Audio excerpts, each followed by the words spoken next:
Buenas tardes, me da gusto saludarlos y ver que siguen fieles en el Señor, ¿verdad que sí? Pues hemos andado todo este tiempo haciendo la obra de Dios, visitando algunas casas de oración y mirando otros campos donde vamos a iniciar otras casas de oración.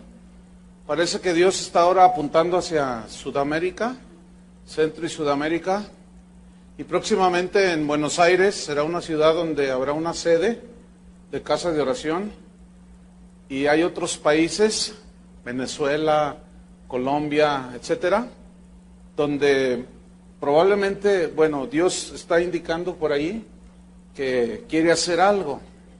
El trabajo es bastante, pero lo hacemos con mucho amor a Dios. Entonces, gracias a Dios porque nos da ese privilegio de servirle, es un privilegio. Entonces, pues estamos aquí y vamos a iniciar una nueva serie. El jueves inicié otra serie aparte de esta. El jueves iniciamos una serie que se llama Las Parábolas de Jesús, para invitarlos a que asistan los jueves a las 7. Y hoy, durante los fines de semana, vamos a tener esta nueva serie que se titula El temor de Dios. Y el tema número 1 de esta serie se titula ¿Cómo vencer el temor? ¿Cómo vencer el temor? Y yo quiero invitarlos a que abran su Biblia en 1 de Juan 4:18. Pone una seña ahí, 1 de Juan 4:18 y Job 28:28. Así es que los hermanos en Sudamérica les mandan saludar. Me preguntaron que qué son los tlacoyos. Y ya tenía yo problemas si enseñarles lo que eran los tlacoyos, las tortas y las no sé cuánto. ¿Vitamina qué, Toño? ¿Té? O si predicarles la palabra, pero... Bueno, me decían, no, entendemos que es comida, pero ¿cómo es? Le digo, ni yo los conozco. Me imagino que es algo por allá por el Estado de México, ¿no? ¿Sí? ¿Esos son los tlacoyos? De Veracruz y todo eso, Veracruz, bueno. 1 de Juan 4:18. Y también vamos a leer Job 28:28. 2 versículos. Primero leamos 1 de Juan 4:18. Y dice así: en el amor no hay temor, sino que el perfecto amor echa fuera el temor, porque el temor lleva en sí castigo, de donde el que teme no ha sido perfeccionado en el amor. Ahora vamos a Job 28:28. Y dice así: y dijo al hombre, he aquí que el temor del Señor es la sabiduría, y el apartarse del mal, la inteligencia. Si ponemos atención a estos dos textos, vamos a notar que hay dos usos distintivos del vocablo temor. Uno es negativo y el otro es positivo. El uso negativo que la Biblia menciona acerca del temor es el que lleva castigo en sí mismo, donde aquí temor se refiere a la angustia en el ánimo de una persona. Se refiere al temor que sentimos los seres humanos a sufrir circunstancias adversas, eventos trágicos. Tenemos temor, miedo a sufrir situaciones que nos dañan, situaciones, circunstancias peligrosas, arriesgadas. Todo esto produce temor en la vida del ser humano. Y el lado positivo del temor es el temor a Dios, el de Job 28. Que básicamente el temor a Dios es un respeto profundo a Dios. Es un darle honra por su grandeza, un reconocimiento y adoración por su amor. Es darle reverencia a Dios, respeto por su santidad.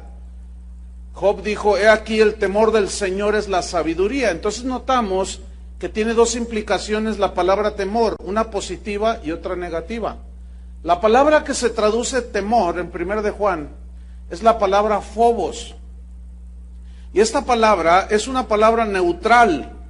Significa que según la forma en que se use, en el contexto en que se use la palabra phobos, que se traduce temor, es el significado que tiene. Por ejemplo, en 1 de Juan que leímos, tiene un significado negativo, el temor. Ahí se ve que el temor daña. Pero en Job vemos el lado positivo del temor, que produce reverencia a Dios, produce sabiduría, inteligencia y nos guarda de pecar. Entonces, cuando aparece la palabra phobos, temor, esta palabra puede describir a una persona que es cobarde, miedosa, que es temerosa, por un lado. Pero la palabra temor también describe a un hombre o una mujer que es piadosa, que ama y respeta y honra a Dios. Hoy nos vamos a enfocar en el lado negativo del temor y cómo vencerlo. Porque toda la serie que va a seguirnos, vamos a desarrollar el lado positivo del temor, pero del temor a Dios, que es en sí el centro de la serie. Entonces, nos vamos a enfocar en el lado negativo del temor y cómo vencerlo. Ok. Sin temor a equivocarme, creo que todas las personas, todos, de alguna o de otra manera, hemos sido afectados por el temor negativo, ¿sí o no? ¿Han sentido alguna vez algún temor? Hay gente que tiene un temor pavoroso al futuro. Se sienten inseguros. Otros tienen temor de perder su trabajo, y más en estos tiempos. Y siempre están pensando en, ¿y qué haría si pierdo mi trabajo? Y viven temerosos. Otros tienen temor constante a los desastres naturales. Miran a todos lados y por todos lados son desastres naturales. Hay jóvenes que tienen temor al fracaso en el matrimonio y rehúyen casarse. Otros tienen temor a la muerte, que no los deja ni dormir siquiera. Y un etcétera interminable de temores que los seres humanos de alguna u otra manera experimentamos. Y no es para menos. Hay muchas razones por el cual, humanamente hablando, los seres humanos estamos temerosos. Por ejemplo, los discípulos, en una ocasión estaba Jesús hablando con ellos y les dijo, ¿ustedes han visto a las aves del cielo? Porque él nos notaba que estaban muy preocupados. ¿Qué comeremos? O sea, está hablando del futuro. ¿Y qué vamos a vestir el día de mañana? ¿Y qué vamos a hacer mañana cuando suba el precio de la gasolina y todo eso? ¿Qué vamos a hacer? Y estaban ellos preocupados, de igual manera como nos preocupamos hoy. Y Jesús les dijo, miren, ¿han visto las aves del cielo? Y ellos, pues sí las hemos visto. Dice, bueno, todas ellas las alimenta vuestro Padre. Hoy en la mañana que venía por Lázaro Cárdenas, vi un espectáculo que pocas veces he visto aquí dentro de la ciudad. Lo que sucede es que había una parvada, no sé si eran millones, no sé cuántos los vieron en la mañana, una parvada de pajarillos, de esos negros. Pero se veía una nube, yo dije, ay, ¿qué es eso? Y como se movía, yo venía bajando por Lázaro Cárdenas y se miraba así, fácil, yo creo que abarcaba más de 1 kilómetro la nube.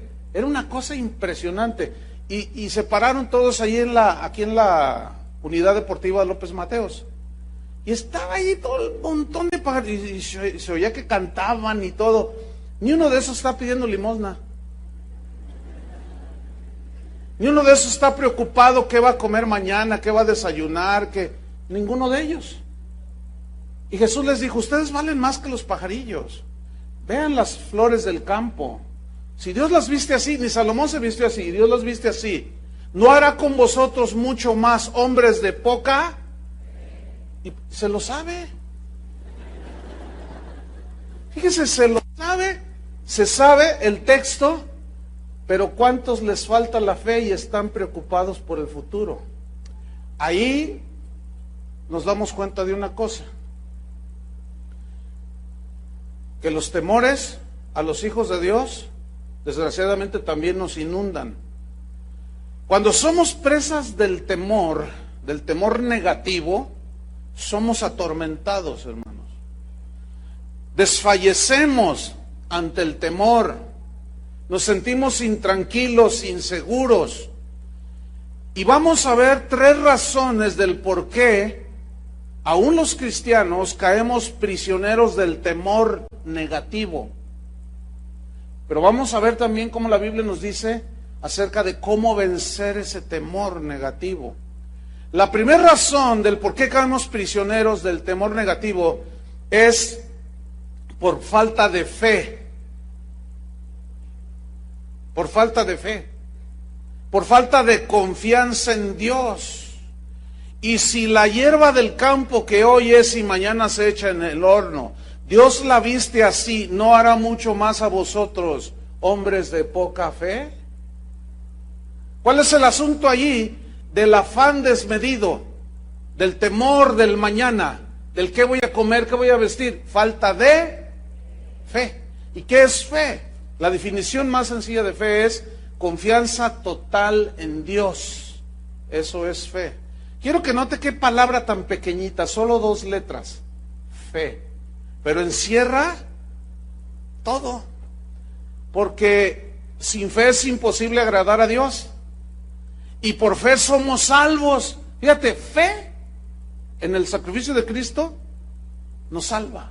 Esto de la fe es impresionante, una palabrita tan pequeña, y dice, ¿no hará mucho más con vosotros, hombres de poca fe? Entonces, poca fe, o fe casi nula, o falta de confianza en Dios, produce que nosotros caigamos prisioneros de muchos temores.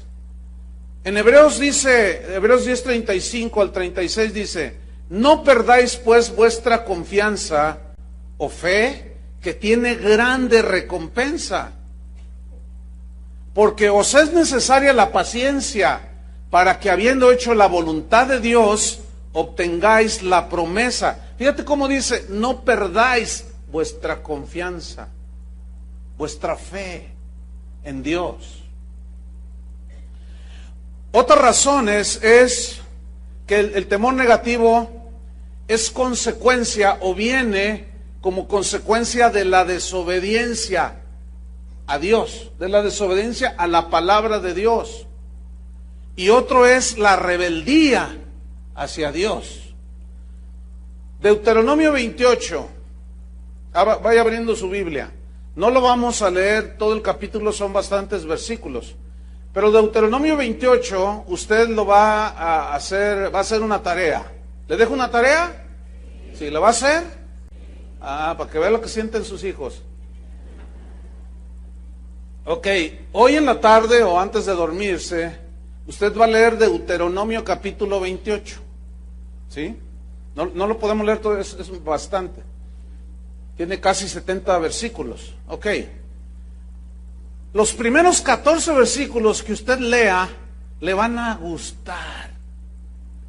Usted se va a sentir súper bendecido. Porque ahí dice, multiplicaré tu canasta de amasar, te bendeciré, te pondré por cabeza y no por cola, te multiplicaré, te daré bienes, serás bendito el fruto de tu vientre. Y usted dice, ay, qué bonito, qué bonito, qué bonito. El problema con esos 14 versículos que a todos nos gustan es que el versículo 1 casi nadie le pone atención, porque el requisito para recibir esas bendiciones es obediencia. Digan todos obediencia. Ese es el requisito. Todo el mundo quiere las bendiciones de Dios, pero pocos están dispuestos a obedecer a Dios, ¿verdad? Pero del versículo 15 hasta el 60 y pico, habla de las consecuencias de la desobediencia. Y yo quiero que ponga mucha atención a los versículos que vamos a leer de Deuteronomio 28, que son el 65, 66 y 67. ¿Por qué le digo que ponga mucha atención? Le voy a explicar por qué antes de leerlo.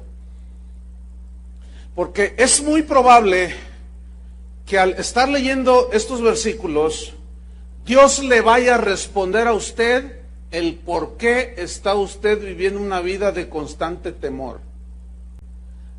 Puede ser que en la explicación anterior de la falta de fe, algunos estén en esa situación y por eso están llenos de temor. Pero otros puede ser por causa de rebeldía y por causa de desobediencia a la palabra de Dios. Deuteronomio 28:65 está hablando de las consecuencias de la desobediencia. Y estas, fíjense lo que producen, versículo 65. Y ni aún entre estas naciones descansarás, ni la planta de tu pie tendrá reposo, porque allí te dará Jehová corazón, ¿qué? Temeroso. ¿Y por qué Dios te va a dar corazón temeroso? Porque desobedecemos la palabra de Dios. Cuando un cristiano entra en desobediencia, su corazón empieza a sentirse inseguro. Y empiezan a llegar un montón de temores por todos lados, por desobediencia. Dice, corazón temeroso y desfallecimiento de ojos. Significa que aunque quieras dormir no vas a poder.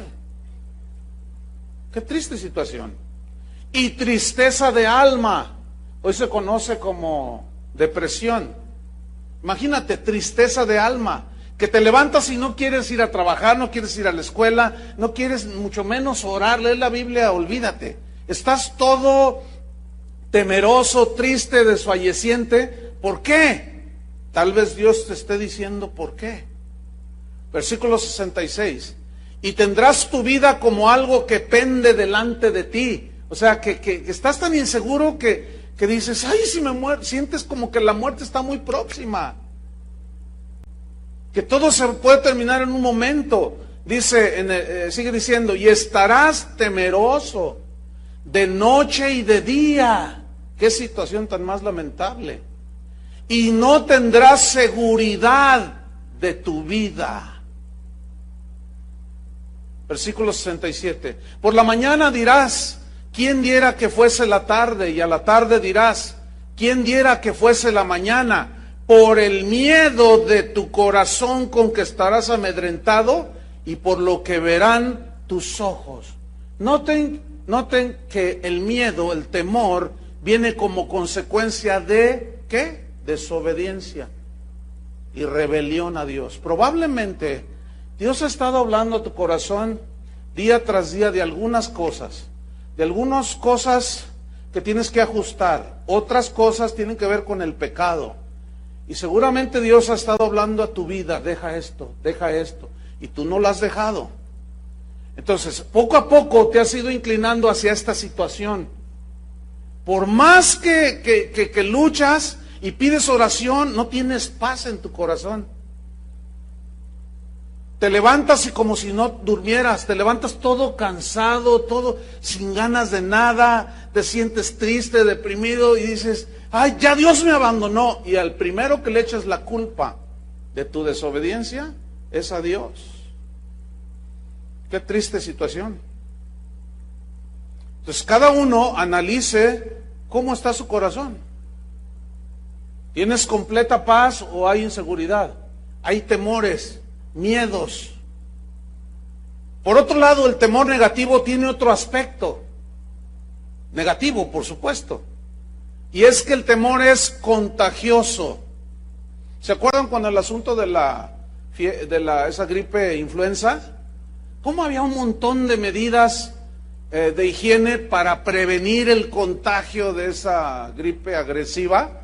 Y que lávese las manos y que no le salude y que de mano a la persona y láveselas cada rato y póngase antibacterial y no le dé beso y quién sabe cuánta cosa. Todo para prevenir ¿qué? El contagio. Ahora, cuando usted habla con una persona, que seguramente ha hablado con alguna, si es que usted no es el que está en esa situación, y usted habla con una persona que está insegura, no tiene paz, no está descansada, no siente la seguridad aunque viene a la iglesia, y está toda así, mira, de mírame y no me toques, y empieza a hablar con usted. Si usted no está firme y usted no le habla con la palabra y ubica a esa persona en la palabra de Dios, lo va a contagiar. Y al rato va usted con la otra comadre, ay, fíjate que vino la hermanita Cholita y me dijo que fíjate, ay, sí es cierto, ay, Dios mío, Dios nos ampare, ay, pero es que ya no sabe uno ni qué hacer. Y empiezas con una de temores y se te contagió. Tú ibas caminando bien en los caminos de Dios, pero vino un desobediente o un rebelde o un falto de fe y te contagió. Y empezaste a hablar igual que él, con falta de fe, en rebelión. Sí, ahí dice, pero ¿a poco que no sé cuánta cosa? Y te comenzaste a rebelarte. En ese momento entraste en una situación bien peligrosa, de desobediencia y de rebeldía y de falta de fe. Y los temores comenzaron a llegar. Y empezaste a decir, ¿y si me corren del trabajo? ¿Y si mi hijo se mete a las drogas? ¿Y si mi hija se la roban? ¿Y si me secuestran? ¿Y si me esto? Una de temores que vives una vida miserable. Lo más triste de esto es que Jesús, diciendo que vino a darnos vida y vida en abundancia, esa vida en abundancia se refiere a la vida espiritual de calidad. Porque la vida del hombre no consiste en la abundancia de los bienes materiales que posee. Cristo no se refería a ese tipo de vida que hoy enseñan algunos. Se refería a la calidad de vida espiritual que tú vives en tu hogar y en tu interior. ¿Hay paz en tu hogar? ¿Hay armonía en tu hogar? No estoy diciendo que no haya problemas, los hay, pero cuando los hay pides perdón y se restablece la paz. ¿Cómo viven? Alguien ha dicho, no, nosotros vivimos como perros y gatos, nomás peleándonos. No hay paz, ¿verdad? La señora toda insegura y gana más y pide otro aumento y quiero más. Y el otro, ya no doy más, dice el otro pobre. Pues me voy a meter a trabajar. Y los niños, pues ahí se los dejamos a la vecina. Es que si no, ¿qué vamos a hacer? Y es horrible, hermanos, esa vida. Pero lo más terrible es que cristianos entren en ese nivel tan paupérrimo de vida espiritual. Es increíble que muchos cristianos estén contagiados. También la rebeldía se contagia, también la desobediencia se contagia y se contagia la falta de fe. Hay una historia en Números 13, si va buscando su Biblia, usted la va a abrir en el capítulo 14 de Números. Números 14, pero déjeme narrarle así brevemente. Esta luz está fallando, ¿no le hace que la apaguen? Mejor, porque ya parece que estamos en el aeropuerto. Entonces me hago así un poquito, así, ahí está, ¿verdad? Entonces, Números 13, allí narra una historia muy interesante. Resulta que Dios le dice a Moisés que les va a entregar la tierra. ¿Ha oído eso de la tierra prometida? Y Dios le dijo, mira Moisés, es una tierra como ninguna. En esa tierra hay mucha agua, hay mucho fruto, hay mucha comida. Es una tierra que fluye leche y miel. Es una expresión hablando de que hay de todo, ¿sí? Hay alimento, hay dulzura, hay descanso. Una tierra en la que todos quisiéramos vivir, ¿no es cierto? Bueno, y los tabasqueños dicen, pues vente a vivir acá, dicen. Pero ahorita están un poco inundaditos. Pero Dios le dice a Moisés, ok, te voy a entregar esa tierra, pero ustedes tienen que poseerla. Ustedes tienen que avanzar y conquistar esa tierra. Es como las promesas de Dios, ahí están. Pero si tú no das el paso de obediencia, no va a pasar nada. Cuando ellos iban a pasar el río Jordán, los levitas llevaban el arca del pacto en los hombros. Y ellos tenían que dar el primer paso para que las aguas se detuvieran. Mientras ellos no daban el paso, así como Moisés, mientras no extendió la vara, el mar rojo no se dividió. Eso habla de un acto de fe. Pueden imaginarse Moisés yendo con Dios. Señor, están los egipcios allá y está el mar acá. Y Dios le responde, no me hables a mí, no me digas nada. ve, párate enfrente del mar y extiende la vara. Ahora, hagan algo de imaginación. Moisés dice, ¿la vara? Bueno, así no dice, así no dice la Biblia, pero imagínenselo, diciéndole a Dios, que le haga así y se extiende y se abre. Sí, eso es lo que te estoy diciendo. Pero Señor, es que eso va en contra de mi razón. Moisés no discutió con Dios, y ese es el problema con nosotros. La Biblia dice, la mujer sométase al marido, y ahí están las señoras, ¿pero por qué? ¿Pero por qué? Y por eso hay tantas broncas en tu familia. Pues el hogar está de cabeza. Entonces Moisés, ¿qué hizo Moisés? Va y se para enfrente del Mar Rojo, extiende la vara. Mientras no la extendió, mientras que los levitas no dieron el paso de obediencia en fe, no pasó nada. Y así están muchos de ustedes, saben muchos versículos de la Biblia, saben muchas cosas de Dios, pero no obedecen. No tienen plena confianza en Dios, no dan el paso de obediencia y no sucede nada. Por eso están estancados algunos. Entonces, finalmente Moisés escoge a 12 y los envía. Reconocen la tierra. Dice la Biblia en el capítulo 13 que trajeron una prueba de los frutos que había ahí en la tierra. Dice que trajeron unos racimos de uvas. Eran tan grandes que tuvieron que ponerlos en garrotes, en palos, y los trajeron así en el hombro. Entonces dieron el reporte y dijeron, es una tierra maravillosa, fluye leche y miel, hay mucha agua, hay muchas cosas preciosas, la tierra está maravillosa, pero había unos gigantes. Y esos gigantes nos miraban y nosotros nos sentíamos como langostas.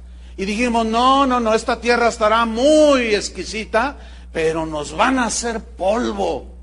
Y empezaron a dar el reporte a Moisés y el pueblo escuchando, Entonces Josué y Caleb dijeron algo diferente, el reporte de ellos era diferente. Ellos dijeron, sí, es cierto que hay gigantes, pero Dios está con nosotros, nos entregó la tierra. Dios está con nosotros y nosotros podemos más que ellos. Y los otros, pero no, es que si vamos, nos van a hacer polvo. Y estaba ahí, fíjense, la rebeldía, la desobediencia, el temor estaba siendo contagiado en toda la congregación de Israel. Y vamos a ver el capítulo 14. ¿Qué sucedió? Porque decían, no, sí es muy buena la tierra, pero es tierra que traga a sus moradores. Entonces la gente, mira lo que hicieron en el capítulo 14, versículo 1. Dice, entonces toda la congregación gritó y dio voces, y el pueblo lloró aquella noche. Ahí estaban todos llorando, fíjate nada más. Y se quejaron contra Moisés y contra Aarón, todos los hijos de Israel. Y les dijo toda la multitud, ojalá muriéramos en la tierra de Egipto o en este desierto, ojalá muriéramos. No, qué pueblo de Dios tan más victorioso. Ojalá muriéramos, decían. ¿De qué sirve haber salido de Egipto? Fíjate el versículo 3. ¿Y por qué nos trae Jehová a esta tierra para caer a espada? Fíjate, le están atribuyendo a Dios. ¿Por qué Jehová nos trae a esta tierra para caer a espada? Y que nuestras mujeres y nuestros niños sean por presa. Y preguntaban, ¿no sería mejor volvernos a Egipto? A mí me preocupa mucho cuando escucho cristianos que dicen, pastor, no sé qué me pasa, estoy desconcertado, porque antes de que yo me hiciera cristiano, yo estaba mejor, dicen. Pues regrésate.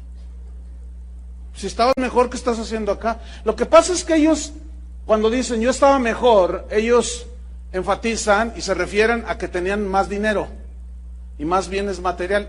¿Esos están mejor?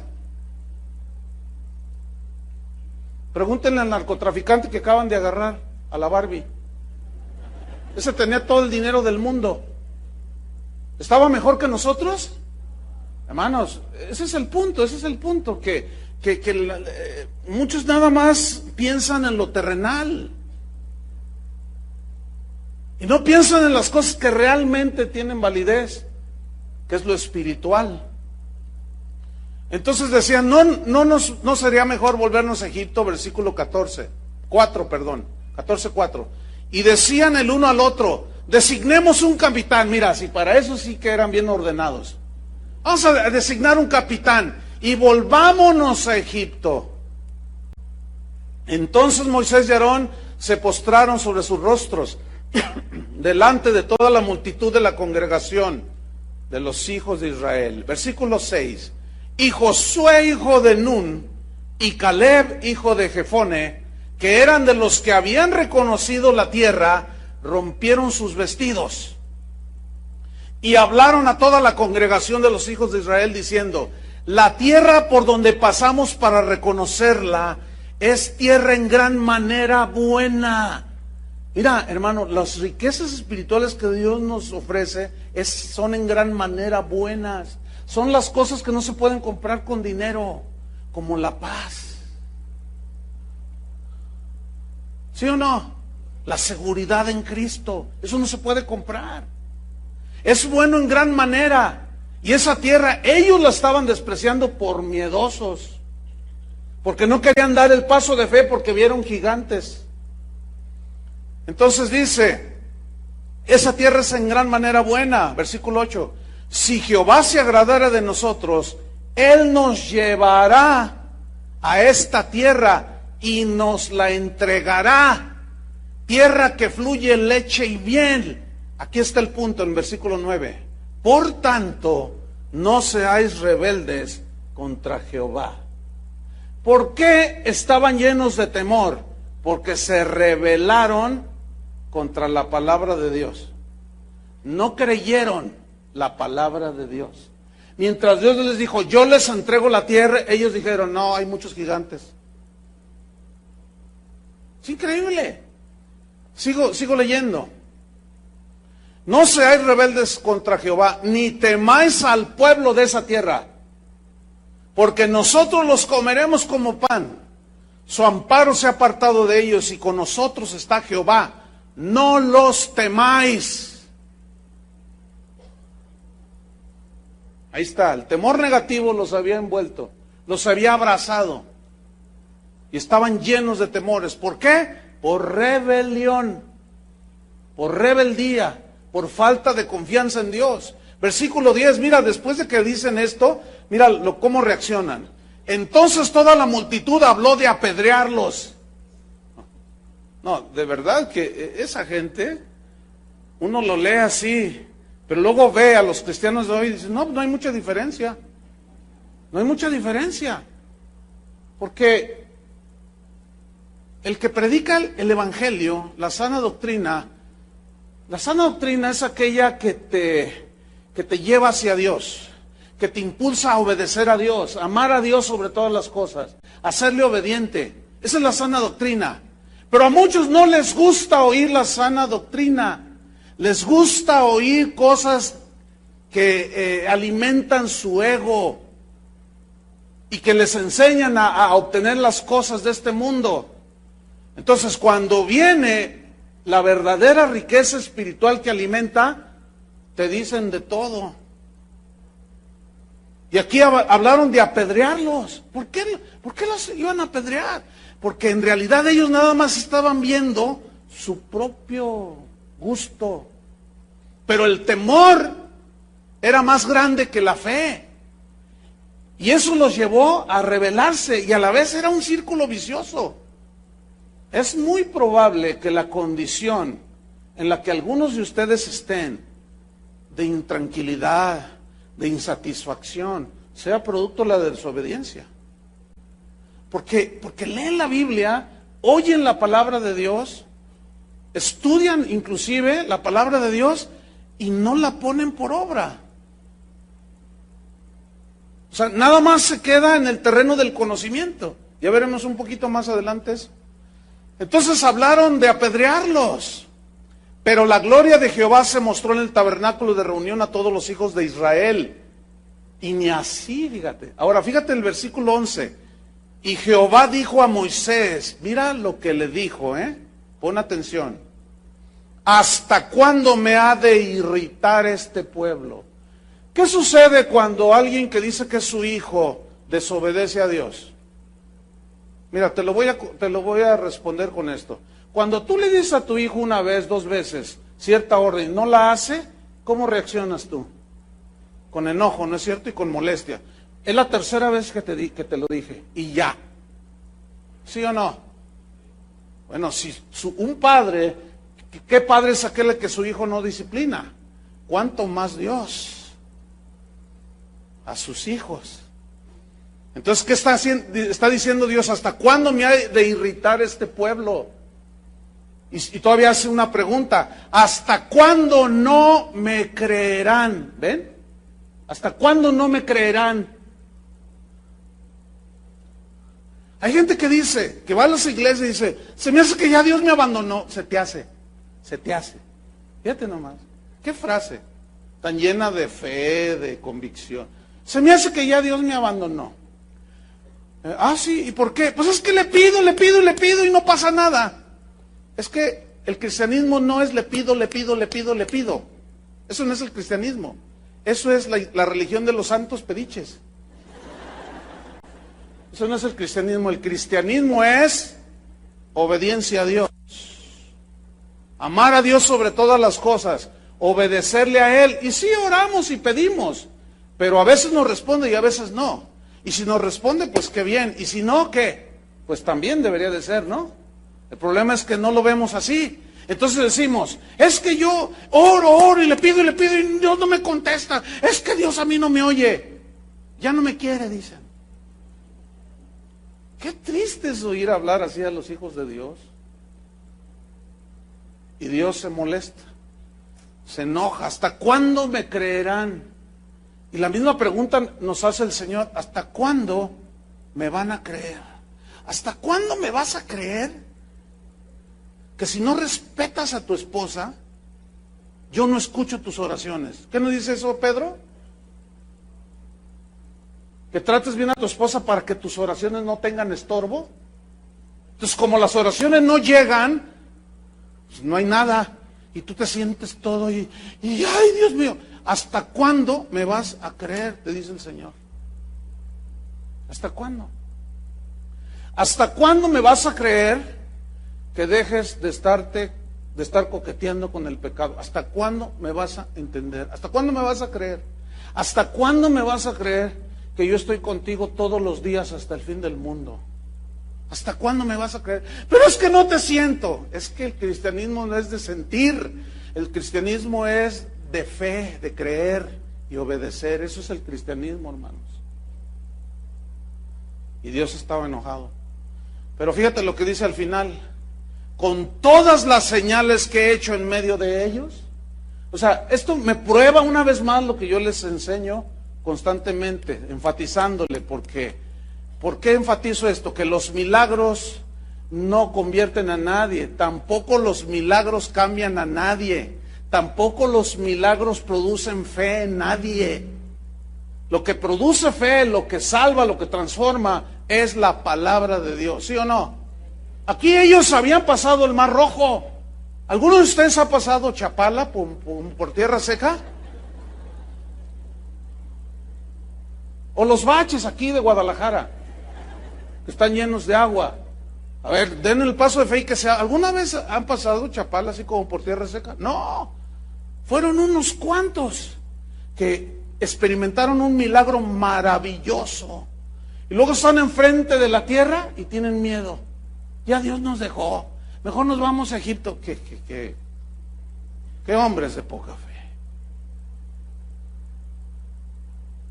Y luego, déjame decirle así entre paréntesis. Al final de la reunión, espero entiendan lo que voy a decir.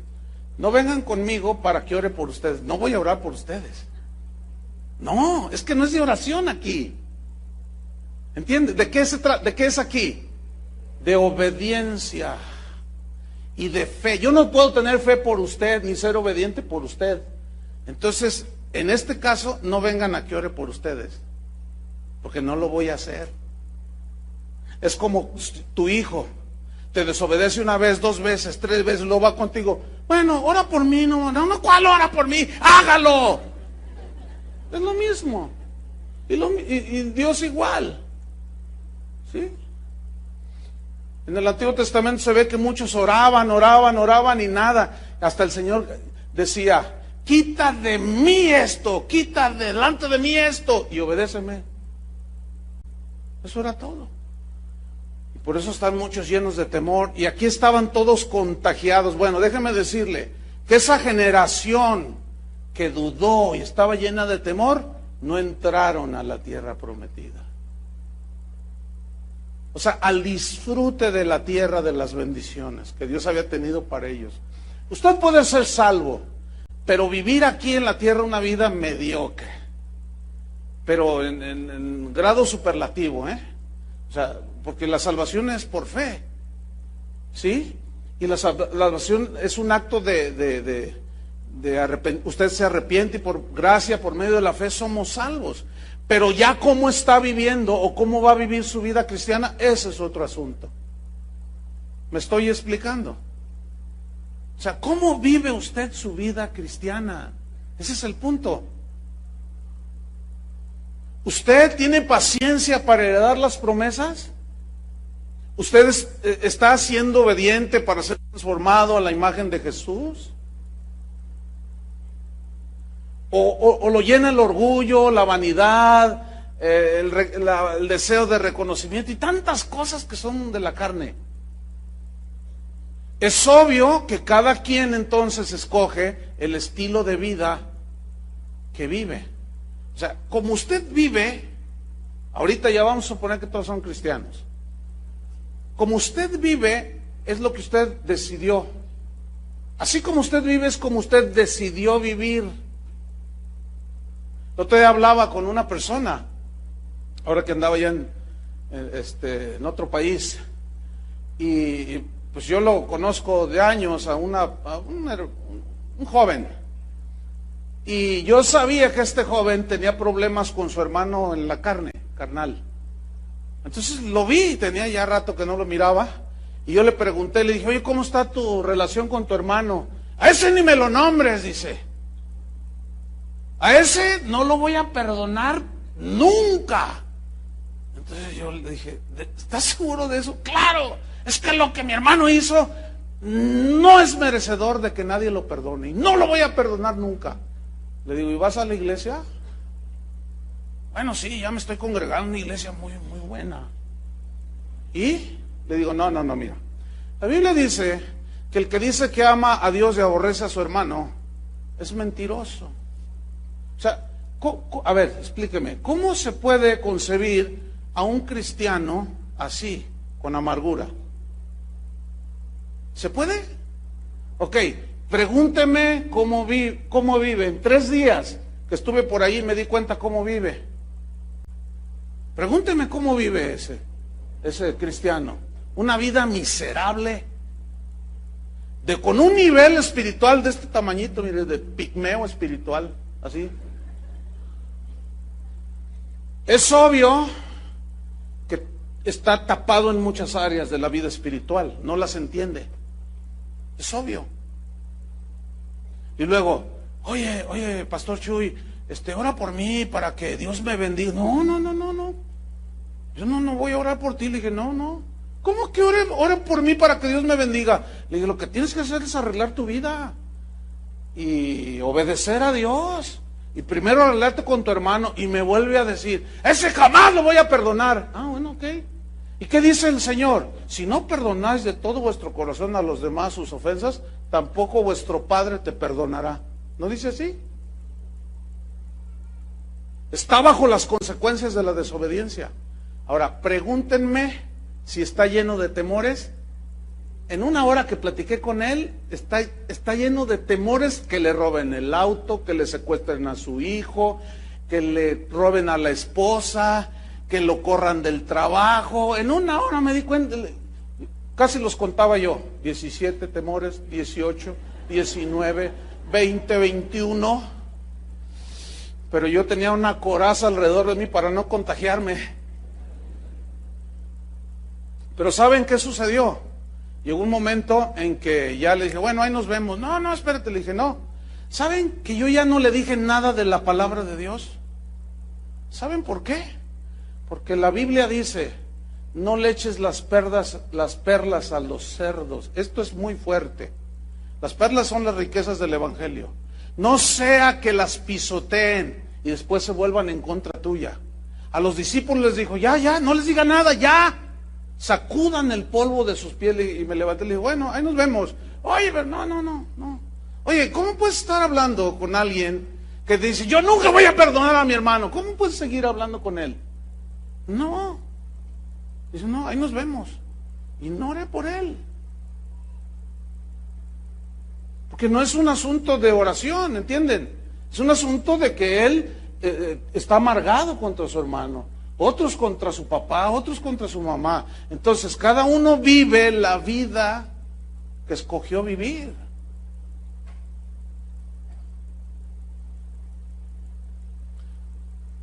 Pero hay algo tremendo en el temor negativo. Es tan destructivo que inclusive a algunos les impide salvar su alma de la condenación del infierno. Abran su Biblia en Apocalipsis 21, versículo 8. Y con mucha atención vamos a leer este versículo, Apocalipsis 21, 8. Y yo quiero hacerles notar a todos ustedes que hay una lista ahí de personas que menciona la Biblia, que se van a ir al infierno, que Dios los va a condenar al infierno. Y yo quiero que pongan atención quiénes son los que encabezan la lista. ¿Están listos? Ok, Apocalipsis 21:8. ¿Quién encabeza la lista? Ahí va. Pero los cobardes e incrédulos. ¿Qué es un cobarde? Miedoso.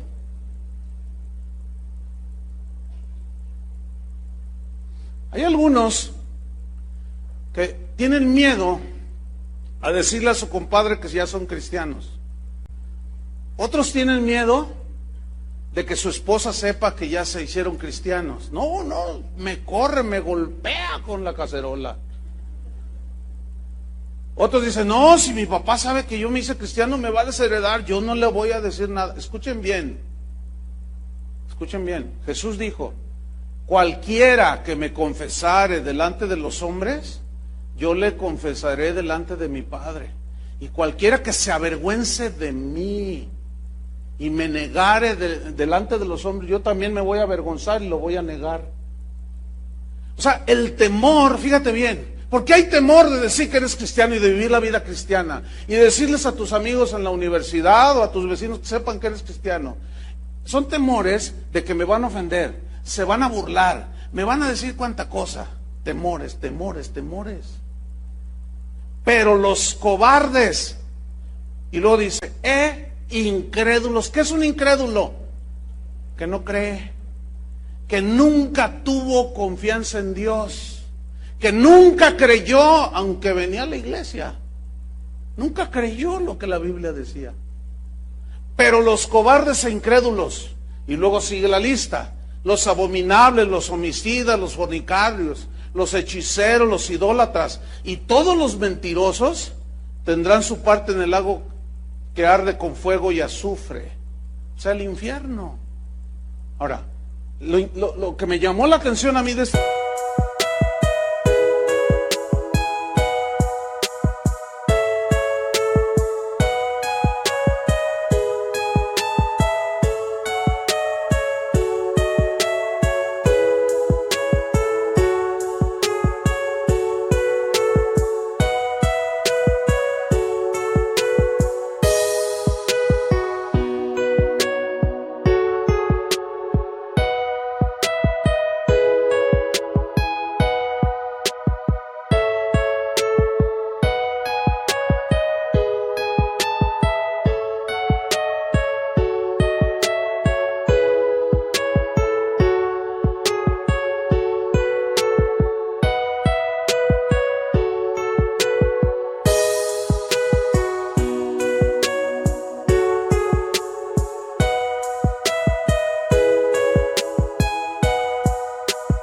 este versículo es que la lista la encabezan los que no tienen confianza en Dios, los que no creen y los miedosos, los cobardes.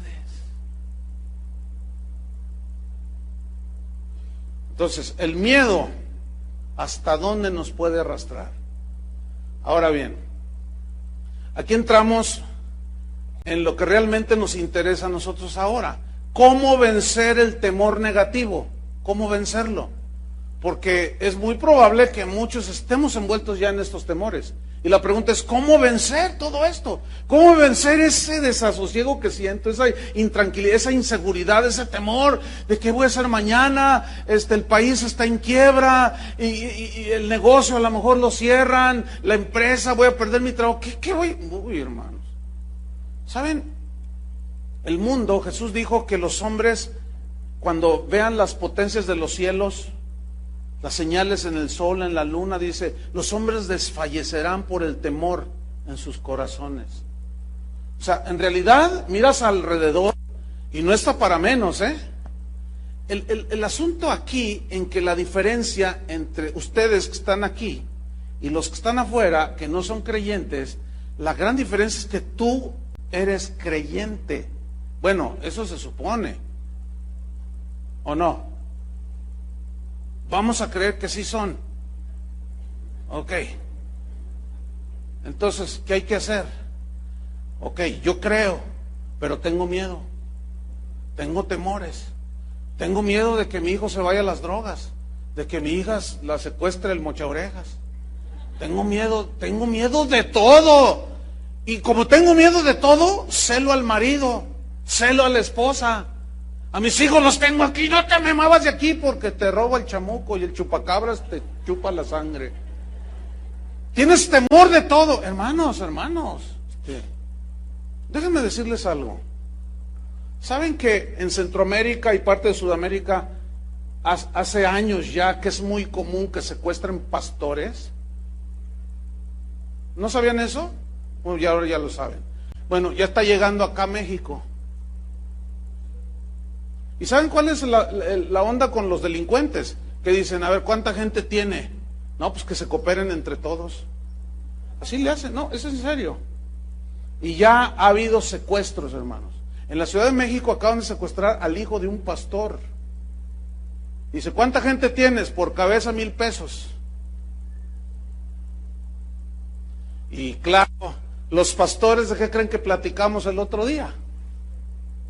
Oye, ¿ya sabes que están secuestrando? Sí, ya lo sabía. Una vez en Guatemala, llegué a una iglesia a predicar, iba en el auto con el pastor, y cuando llegamos, yo pensé que habíamos llegado a la comisaría, porque estaban un montón de vigilantes, escúcheme bien, con AR-15, con cuernos de chivo así. Yo le dije, oye, ¿qué es aquí? Aquí en la iglesia, hermano. Le dije, ¿aquí en la iglesia? Y lo dice, no, hermano, es que a lo mejor tú no estás informado, dice. Es más, de hecho, yo debo traer una escolta. El gobierno me dice, pastor, tiene que traer escolta. Dice que aquí secuestran, Chuy. Han secuestrado un montón y le estoy hablando de 1995, 96. Bueno, pues ya llegó a México. ¿Cuántos son pastores aquí? Ok. ¿Qué voy a hacer? ¿Qué voy a hacer? Ahí nos vemos, ¿eh? Me voy a ir de aquí. ¿Qué? O sea, esto es algo ya directo. Y luego los gobiernos haciendo leyes que dicen, no, válgame Dios.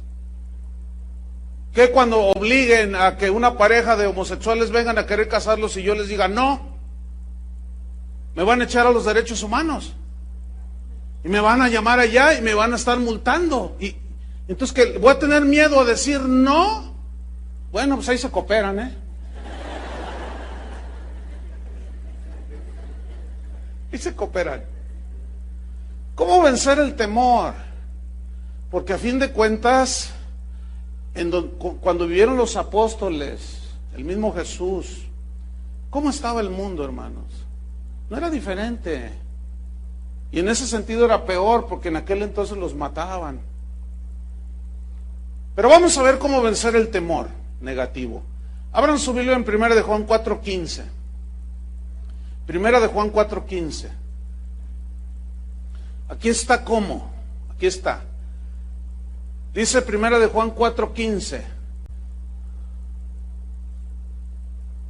Todo aquel que confiese que Jesús es el Hijo de Dios, Dios permanece en él y él en Dios. Mira, todo aquel que confiese que Jesús es el Hijo de Dios. Aquí la palabra importante que vamos a estudiar es la palabra confesar. Si tú sales a la calle, te pones a la entrada de un antro, de una disco y le preguntas a la gente, ¿usted cree en Dios? Y dice, claro, claro, claro. En la mañana que salgo, que vengo acá a la oficina o llevo a mis hijos a la escuela, yo voy en mi auto y veo mucha gente que sale de sus casas y todos hacen cosas así, ¿no? Como esta. Y todos, y traen rosarios colgados. Todo el mundo cree. ¿Verdad? Ay, y no sé qué, y me encomiendo a no sé quién. Ok. Tú pregúntale a cualquiera aquí en México, porque según eso, más del 90% es creyente. Bueno, todos te van a decir que sí creen. El problema con esta palabra confesar es que nuestro idioma lo entendemos así como, bueno, yo creo, sí, yo creo, todo el mundo cree. Pero aquí confesar viene de un término griego que significa afirmación rotunda de confianza total en Dios. Eso es confesar. O sea, cuando yo digo, yo creo que Jesús es el Hijo de Dios, estoy diciendo, yo creo que es el único que me salva. Él es mi salvador, Él es mi protector, Él es mi sustentador, Él es mi guía, Él es mi escudo. Ahora, cuando yo digo, Él es mi sustentador, esa confesión es una plena, según el término en griego, es una plena y total y rotunda confianza en Dios de que Él me va a suplir. Yo te he hablado con un hermano aquí en la congregación, 6 meses y no he encontrado trabajo. Y me dice, pastor, pero tengo mucha paz. Dice, Dios sabe que yo he repartido currículums por todos lados, dice. Y sabe una cosa, pastor, dice, tenemos una confianza total en Jesús, una confianza total en Dios. Le voy a decir algo, pastor, le testifico. En 6 meses, sin trabajar, no nos ha faltado qué comer. Pago la renta. Yo no sé, no quiero ni preguntar cómo es que Dios lo está haciendo. Simplemente lo estoy viviendo, lo estoy experimentando. Eso es lo que significa confesar, ¿entendieron? Eso es lo que significa confesar.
Una afirmación rotunda y contundente de plena confianza en Dios.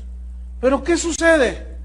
Somos cristianos, leemos la Biblia, vamos a la iglesia, se nos atora el asunto por allí, tenemos una necesidad, alzaré mis ojos hacia mi compadre, porque mi compadre me va a ayudar. Alzaré mis ojos hacia los montes de Piedad. Y miren, escúchenme, sí, se ríen y suena así como simpaticón, de simpático no tienen nada, porque la realidad es que dicen que tienen fe, decimos que tenemos fe. se nos atora un poquito el asunto y vamos y le pedimos al faraón, vas y le pides al banco, o sea, al faraón, vas y le pides un préstamo para salir del hoyo. Uy, pues cuánta fe, compadre. ¿Sabes que eso ofende a Dios? Porque antes, escúchame bien, de ir con quien sea, tienes que ir con quién. ¿No soy yo Dios de cerca y de lejos? ¿Que no es mía toda la tierra? ¿Qué te falta? ¿Por qué tienes que ir allá? ¿Por qué vas acá? Me ofendes. Eso es lo que el Señor dice. Y me molesta, y me enoja, me irrita. ¿Hasta cuándo me vas a creer?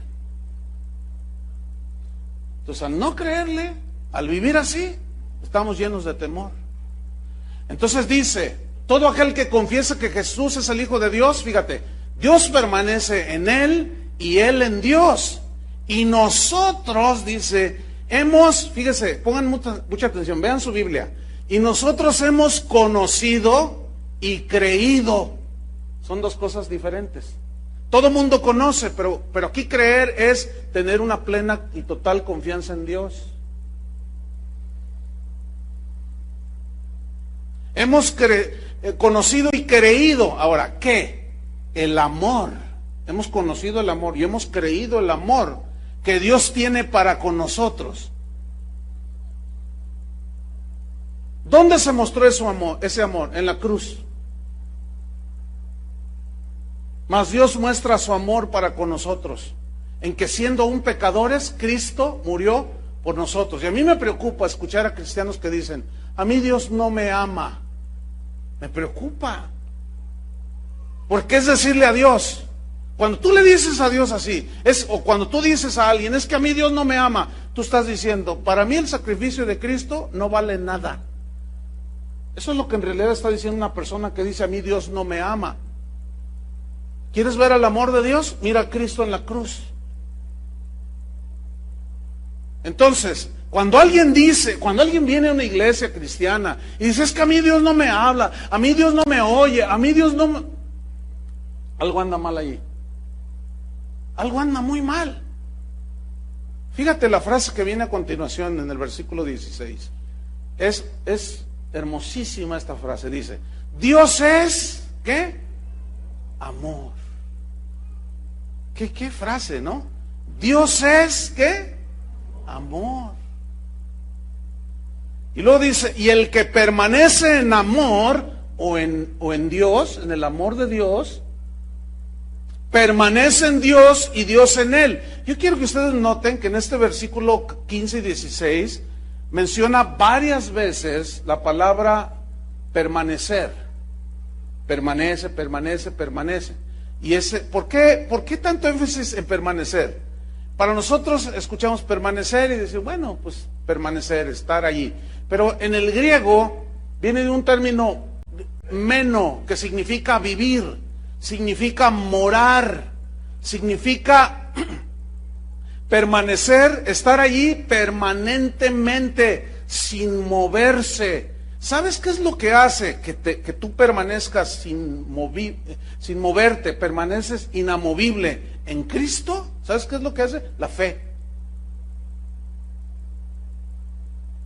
¿Cómo viene la fe? Por el oír. ¿El oír qué? La palabra de Dios. Ahora, Jesús dijo en Mateo 7, dijo, todo aquel que oye la palabra de Dios y la hace, la hace. Hemos creído, hemos conocido y creído. O sea, al hacerla, al obedecerla, estás demostrándole a Dios que le crees, que lo que Él dice es verdad. Entonces, el que oye mi palabra y la hace, le voy a comparar a un hombre prudente, sabio, que edificó su casa, ¿sobre qué? Sobre la roca. Escuchen bien. Y vinieron los ríos, como el del río Santa Catarina en Monterrey. Habían de ver, yo fui después del asunto que sucedió, es una devastación total, impresionante, y vi las imágenes en la televisión. Muchas puentes se cayeron. Pero fíjate, Hubo una edificación, hasta se veían en las fotografías, hubo una edificación de una casa que tenía unos cimientos bien sólidos y estaba en pie esa casa. Estaba socavado, pero estaba en pie esa casa. Todo era cuestión de fundamentos. ¿Cómo fundamentamos en nuestra vida cristiana? Obedeciendo la palabra de Dios. Porque vienen los ríos, dan con ímpetu contra aquella casa y no cayó. Permaneció firme y sólida. Pero el que oye la palabra de Dios y no la hace, ¿por qué no la hace? Por rebeldía, por falta de fe, por obstinación, por desobediencia. Oye y no hace, no cree que lo que está diciendo Dios es verdad. Y es un insensato que edificó su casa sobre la arena. Y vinieron los vientos, vinieron los ríos y dieron con ímpetu contra aquella casa y se cayó. Y grande fue su ruina. ¿Qué es lo que nos hace permanecer inamovibles? La fe. ¿Entienden? Y fe es total confianza en Dios. Créanle a Dios. No duden de Dios. Sea Dios veraz y todo hombre mentiroso. Dios no es como nosotros. Si Él dice algo en su palabra, es verdadero. Él nunca nos va a echar una mentira. Pero algunos, desgraciadamente, todavía discuten y ponen en tela de juicio la palabra de Dios y la escuchan y dicen, no, bueno, sí, pero no, muy exagerado, muy exagerado. No. Yo pienso que quédate con tu pensamiento, te vas a hundir. Te vas a hundir. Te vas a llenar de temores. Dios es amor. Y el que permanece en amor permanece en Dios y Dios en él. Nada te puede tumbar. Con razón Pablo dijo, ¿qué diremos a esto? Si Dios es por nosotros, ¿quién contra nosotros? ¿Quién nos separará del amor de Dios? Tribulación, angustia, persecución, hambre, desnudez, nada. Antes en estas cosas somos más que vencedores. Versículo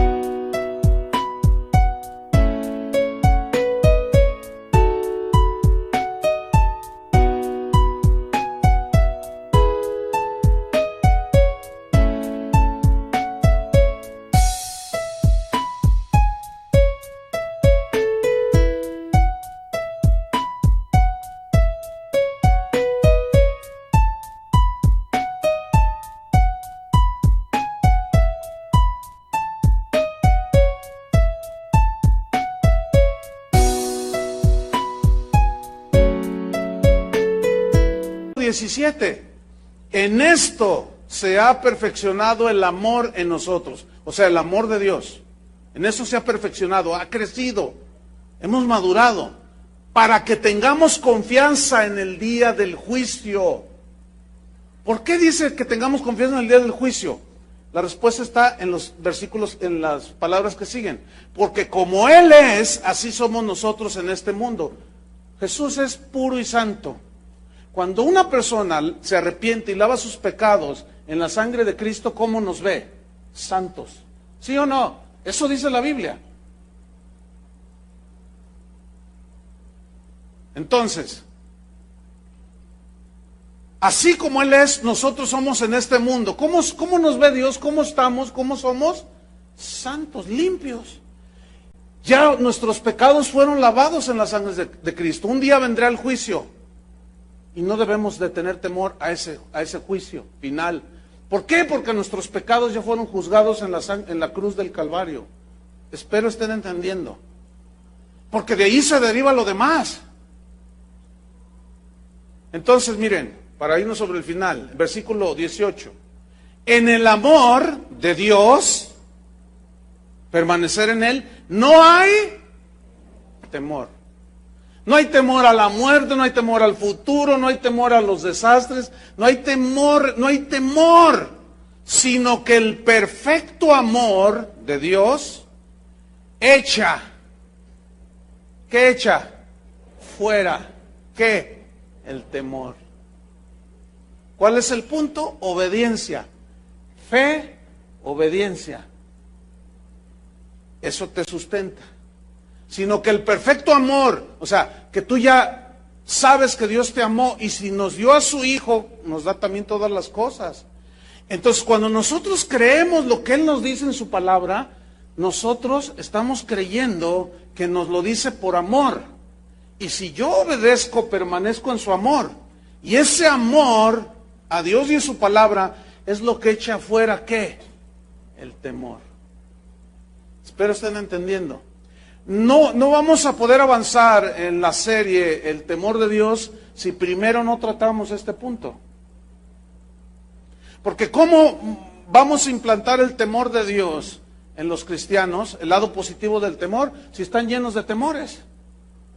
Primero hay que estar libres de temor. Y ahí está ya.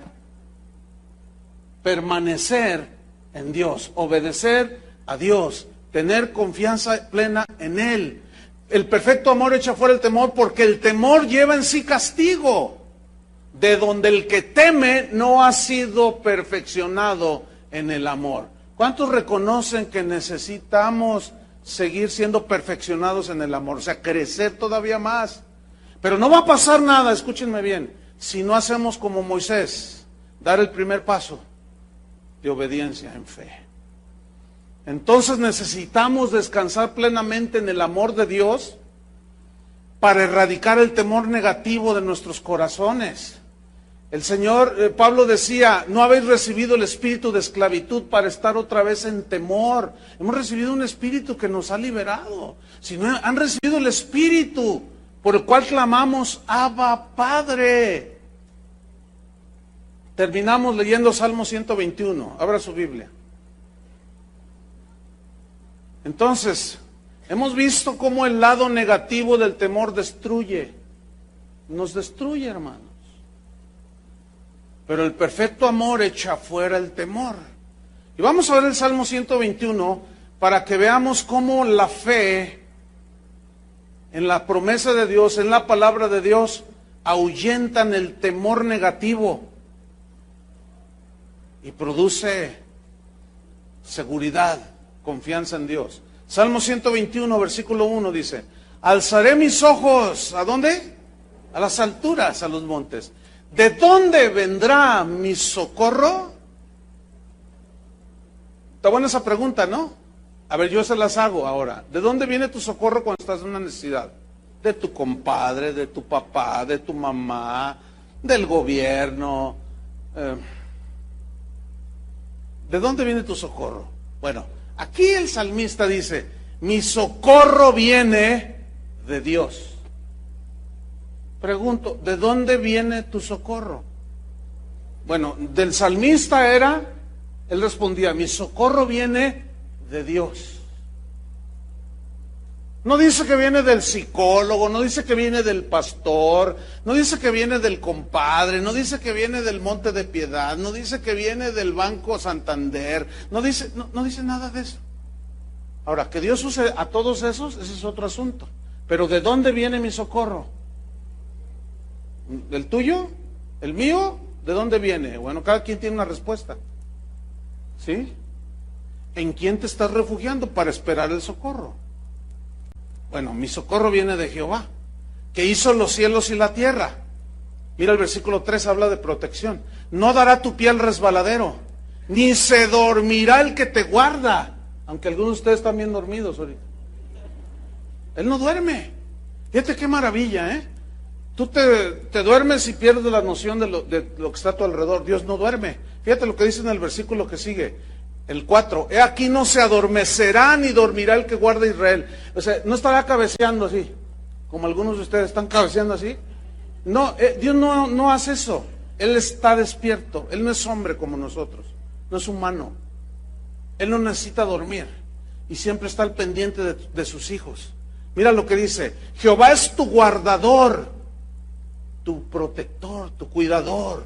¿Quién es Dios? ¿Quién te va a cuidar? ¿Lo que traes colgado aquí en el pecho?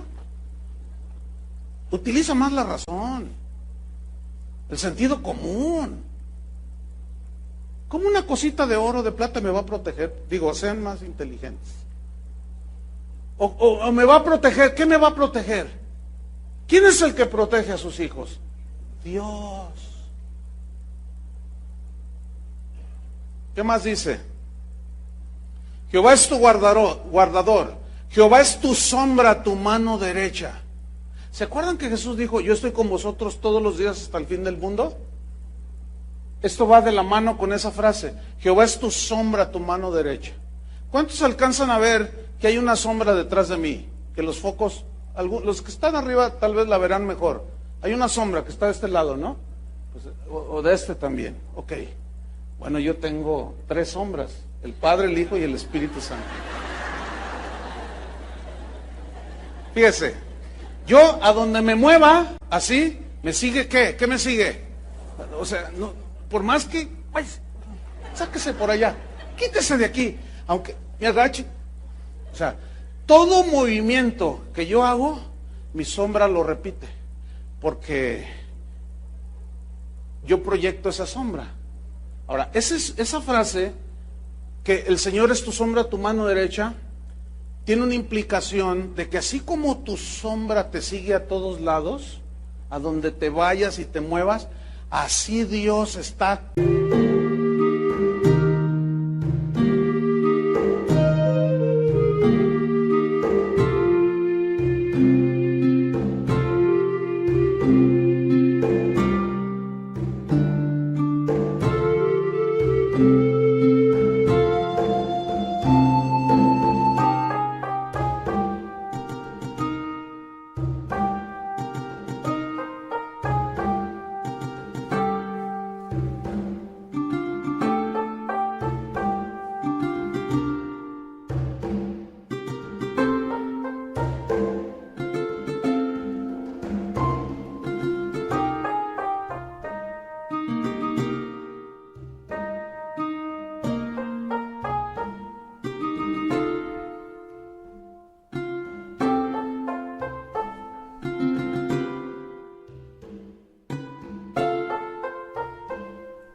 Contigo. Escúchenme bien. Quita ya de tu boca decir que Dios no está contigo. Quita de tu boca, porque estás ofendiendo a Dios gravemente. Quita de tu boca decir que Dios no te ama. Párale de decir ya de que Dios no te escucha, porque Dios está aquí. Es tu sombra. A donde te muevas, Él está allí. Él hizo el cielo y la tierra. Y Él prometió estar con nosotros. Y eso a mí me produce una profunda seguridad. Que a donde yo voy, Él está conmigo. El sol no te fatigará de día ni la luna de noche. Jehová te guardará de todo mal. Él guardará tu alma. Jehová guardará tu salida y tu entrada desde ahora y para siempre. Ahora, en alguna de esas salidas a lo mejor ahí quedamos. Bueno, de algo tenemos que morir. Pero, ¿de cuántos no nos ha librado el Señor? Y para finalizar, Salmo 91, nada más ese versículo, 1. Salmo 91, 1. Lo conocemos de memoria, ya ni lo busquen. El que habita al abrigo del Altísimo morará bajo la sombra de lo... ¿Se lo saben, verdad? Entonces, ¿por qué tanto miedo? Entonces allí hay una descompensación. Se conocimiento, pero no lo creen.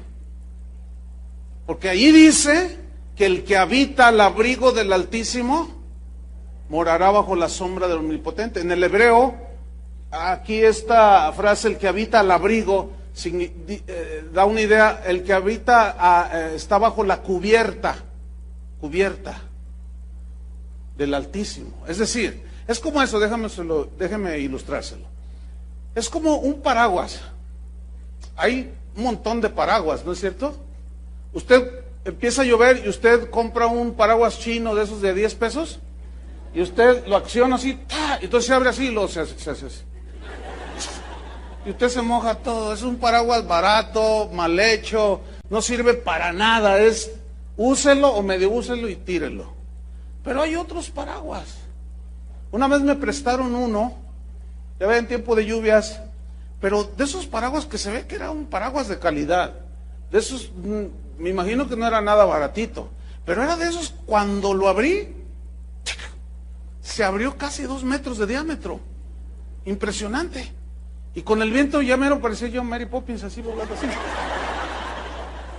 Impresionante. Entonces yo agarro aquel paraguas y está la lluvia. Escúcheme bien, ni los zapatos me mojé. Porque la protección era tal que donde yo iba, ahí estaba la protección del paraguas. ¿Sí? Algunos de ustedes traen paraguas chinos. Están todos mojados, todos empapados, todos un desastre. ¿Por qué? Porque la cubierta, porque no saben habitar, permanecer bajo el abrigo del Altísimo. El que habita el abrigo del Altísimo morará bajo la sombra. Ahora ya esa sombra que te protege. Ahora Él ya es el que produce la sombra y te protege. Morará bajo la sombra del Omnipotente. Y diré yo a Jehová, esperanza mía y castillo mío, mi Dios, en quien confiaré. Oremos. Señor, te damos las gracias por tu palabra. Gracias, Señor, porque tú siempre nos hablas, nos consuelas, pero también nos reprendes, nos enseñas para no cometer los mismos errores. Perdona, Señor, nuestra falta de confianza, nuestra falta de fe. Perdona, Señor, nuestra rebeldía, nuestra obstinación. Y constantemente, Señor, nos salimos de la cubierta de tus alas, del abrigo del Altísimo. Porque cuando desobedecemos, cuando no creemos en ti, desconfiamos de ti, nos salimos de tu protección. Y luego vienen los temores. Perdónanos, Señor. Ayúdanos con tu gracia a permanecer en tu amor. Porque el perfecto amor echa fuera el temor. Saca, Señor, todo temor de nuestro corazón, producto de nuestra falta de fe. Pero tenemos que hacer algo, tenemos que obedecer, dar el paso de fe, el paso de obediencia, obedecer tu palabra, Señor. Porque cuando desobedecemos, entramos en una situación tan lamentable, desfallecimiento de ojos, temores, tristeza de alma, tantas cosas, Señor, inseguridad. Ayúdanos, Señor. Somos tu pueblo, pero te honramos cuando te obedecemos. Te deshonramos cuando dudamos de ti, Señor. Limpia, Señor, nuestras rebeliones, nuestros pecados. Fortalécenos, Señor, y aumentanos la fe. Ayúdanos, Señor, con esa fuerza de tu Espíritu que nos impulse a obedecerte, Señor. Produce en nosotros obediencia cuando escuchamos tu palabra, Señor. Fe, confianza en ti, Señor. Para que entonces tu temor, el temor de Dios, pueda ser sembrado en nuestro corazón. Y vivamos en el lado positivo del temor, que es el temor a Dios, el temor a ti, Señor. El respeto, la reverencia, la honra, la confianza en ti, Señor. En el nombre de Jesucristo te damos las gracias, Padre. Amén. Que Dios les bendiga, hermanos.